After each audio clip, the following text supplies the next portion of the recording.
All right, Rachel, first we are turning to a very serious subject, something a lot of couples deal with when trying to start a family.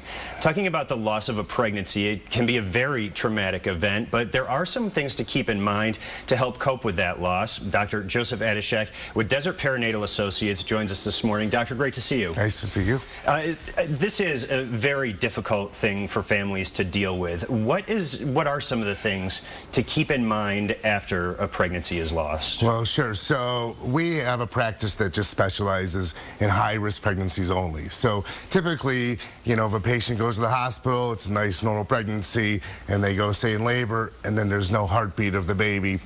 Terribly devastating, obviously. So typically, the OB/GYN doctors would call us in, and first thing we do is tell them there's nothing that they did to cause this. It happens, unfortunately, but there's nothing they can do to cause this. And so really, you recommend that, as part of the counseling that I imagine would happen afterwards, is to let the couple know that they shouldn't think that they shouldn't have tried to have a baby. Right, no, absolutely not. And almost always they can have a nice, healthy baby again for the next pregnancy. Sometimes we can find out a reason and why it happened, whether it's something with the baby or the mom. But the first thing we say is you'll be able to have a healthy baby.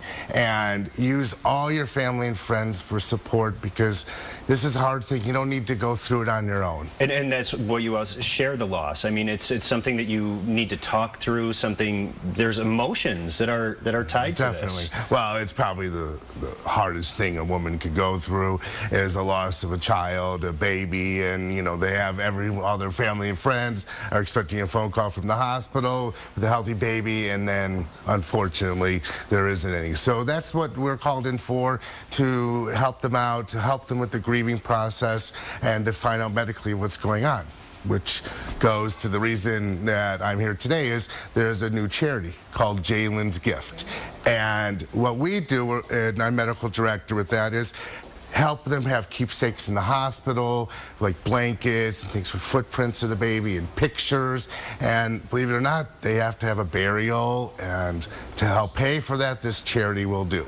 And that is a great thing, because you say that you really should memorialize the child, because that is your child. Right. We strongly encourage they name the baby. Sometimes they're like, I don't want to see the baby, I don't want to name the baby. But always, when they've named the baby, they've taken pictures of the baby, then they end up, it's a real child who lived. And that's what this organization does, is help them figure out how to cope with it, give them keepsakes, give them things to help them forever, that this was a child that had a life. And for people who may have gone through a loss like this, or just want to help out the foundation, there's an event tonight. Right, so it's at 6 p.m. tonight. It's at the place, park at Green Valley Yeah, Ranch. That's it, yeah, and sorry about that. I live in Summerlin, so it's kind of far away.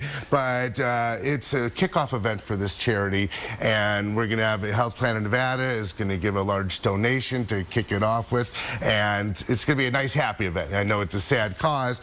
Of course, most causes are sad causes, but it's going to be for kids and balloons, and it's going to be fantastic. Well, certainly a good organization doing good work, and having the appropriate resources available for people who need it. Doctor, thank you so much for your time. My pleasure. Thank you for having me Appreciate it. Rachel, back to you. All right, some great tips. Thank you so much, guys. Well, a battle